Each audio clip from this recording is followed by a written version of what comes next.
Ja, hallo. Schön, dass Sie dabei sind. Das hier ist ein Sonderbericht zu einem Festival, das aus einem Unglück heraus oder aus einem Terrorakt geboren ist, aber inzwischen hier in Köln sich etabliert hat. Wir sprechen hier von dem Straßenfest namens Birlikte. Im Juni 2004 hat diese Nazi-Zelle, Schlag mich tot, das kannst du vergessen, eine Bombe in der Kolbstraße gezündet. Damals wurden 22 Menschen schwer verletzt oder getötet.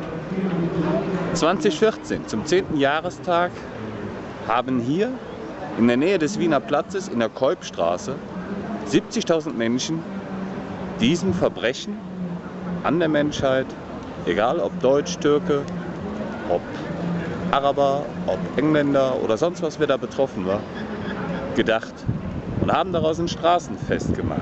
Das nennt sich Birlikte. Und Birlikte steht für Zusammenstehen. Und wo kann man das besser finden und etablieren und durchsetzen und in diesem Jahr 2015 zur Tradition werden lassen als in Köln?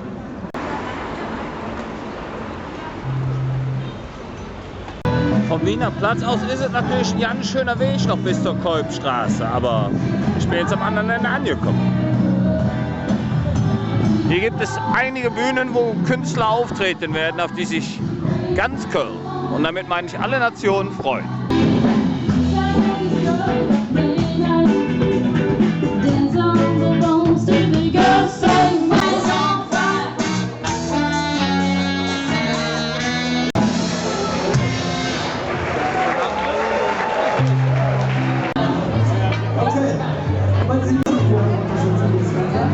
Birlikte gilt inzwischen als Fest der Kulturen hier in Köln. Nicht nur zwischen Deutschen und Türken oder Türkischstämmigen, sondern eigentlich zwischen allen Nationen, die sich hier in Köln breit machen. Und alle haben so Spaß.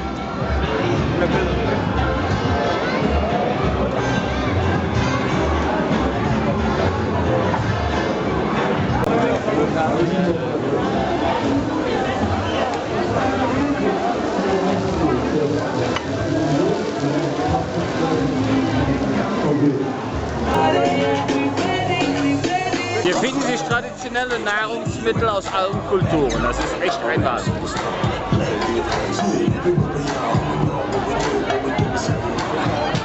Die Kulturen präsentieren sich hier mit Stolz.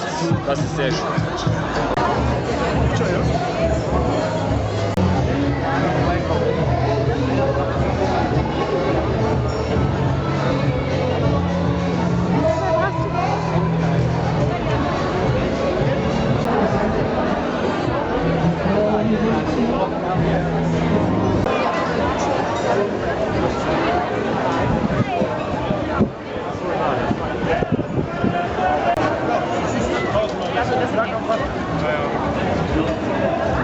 Ich war vor vergangenen Jahr schon hier, aber ich denke mal ganz einfach, dieses Jahr ist es noch voller.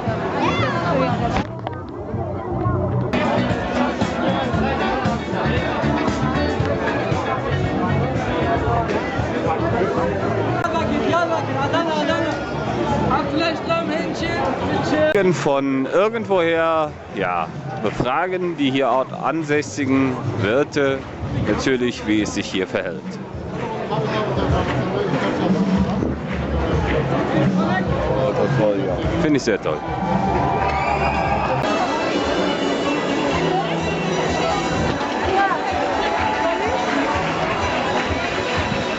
Wir nähern uns jetzt dem Haus, wo das damals alles passiert ist. Dort, wo die türkise Schrift ist. Hier ist das Unglück passiert und möge es nie wieder vorkommen. Und man sieht jedoch heute Gott sei Dank nichts mehr davon. Hier wird alles auf traditionelle Art und Weise zubereitet. Das ist einfach toll.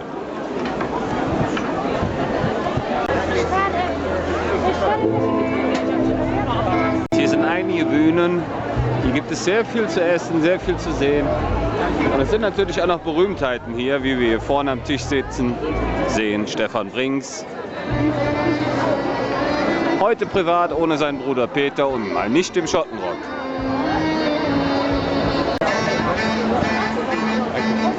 Nun haben wir schon mal die erste Straße hinter uns und es war ein Wahnsinn, was wir dort alles sehen konnten und durften und insbesondere die vielfältige Eintracht war begeistert.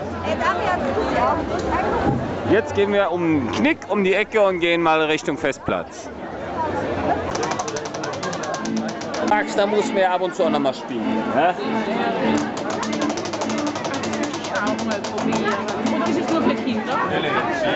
Ich glaube, ich habe den Trost-Hauptpreis.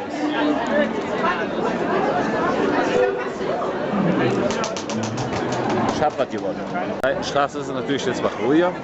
Insbesondere, weil hier halt nicht dieselbe Art von Geschäften vorzufinden sind, weil hier sind ja keine Geschäfte, die dort auf der Kolbstraße ihre Sachen anbieten. Hier geht es Richtung Festivalzelt und hier haben sich dann einige größere Firmen aufgestellt, um sich zu präsentieren. Die Namen nenne ich jetzt nicht, aber ich freue mich jetzt schon mal aufs Festivalgelände und da gehen wir jetzt hin. Im vergangenen Jahr war das Festival noch auf diesem großen Areal, was wir da im Hintergrund sehen, wo jetzt der Bagger steht. In diesem Jahr wurde es verlegt. Und zwar in dieses Areal und da schauen wir jetzt. Er hat das jetzt bewusst hier auf dieses Feld gelegt, beziehungsweise auf diesen Platz, wo Gebäude drumherum stehen. Ganz einfach, wenn Sie jetzt mal schauen, hier scheint eine Sonnenstelle, das ist warm. Und wenn man da ein paar Stunden in der Sonne steht, hat man leicht einen weg. Und drüben auf dem großen Platz hinten gab es keinen Schatten, während man sich hier noch in den Schatten retten kann.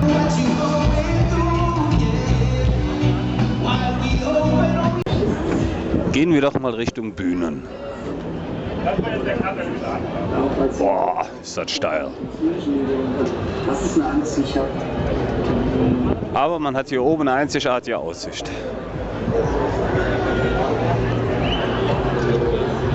Rituale, die auch mit Orten stark verbunden sind, brauchen gewohnte Wege.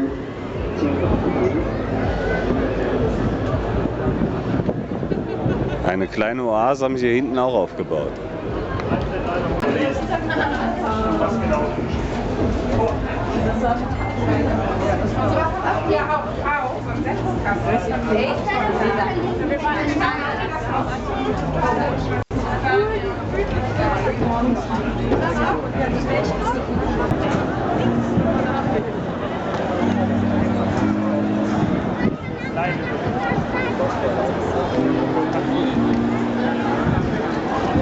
Während es da unten sportlich zugeht, ist es hier oben alles relaxter. Ich befinde mich jetzt inzwischen im Schauspielhaus. Und da gucken wir uns doch mal was genauer an. Wenn wir schon die Chance haben, hier reinzukommen.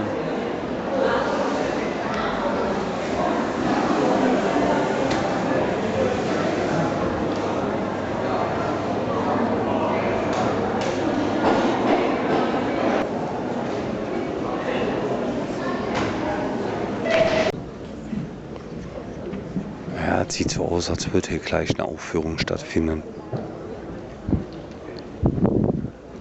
Oder auch nicht. Gucken wir mal da unten. Auf die Bühne konnten wir jetzt gerade nicht. Dahinter wird wohl gearbeitet. Gehen wir wieder raus. Ich finde, auf jeden Fall hat man sich hier sehr viel Mühe gemacht, auf dem ganzen Areal das belegte Fest so auszuschmücken, dass wirklich alles und jeder sein Fleckchen findet und sich an allen Dingen begeistern kann. Okay, klar. Habe ich dich also jetzt nochmal der Start. Der Start.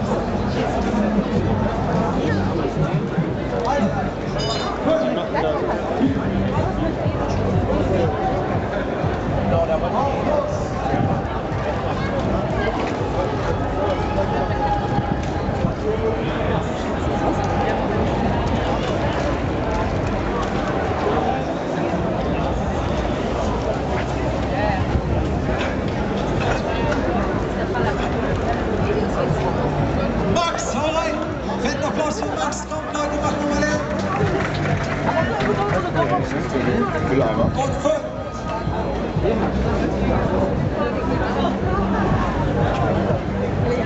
Allerdings scheint hier hinten in diesem Areal alles ein bisschen mehr auf Fun und Action aus zu sein, was nicht so richtig was mit dem Belegte-Fest zu tun hat. Deswegen begeben wir uns jetzt nochmal zurück zur Bühne oder Richtung Bühne, um dann von der Bühne aus uns an der Kolbstraße von diesem Bericht zu verabschieden. Was wir bisher gesehen haben, waren tolle Bilder der Völkerverständigung, tolle Bilder, das Belegte, das Zusammenstehen, und mir hat das einfach Spaß gemacht bisher.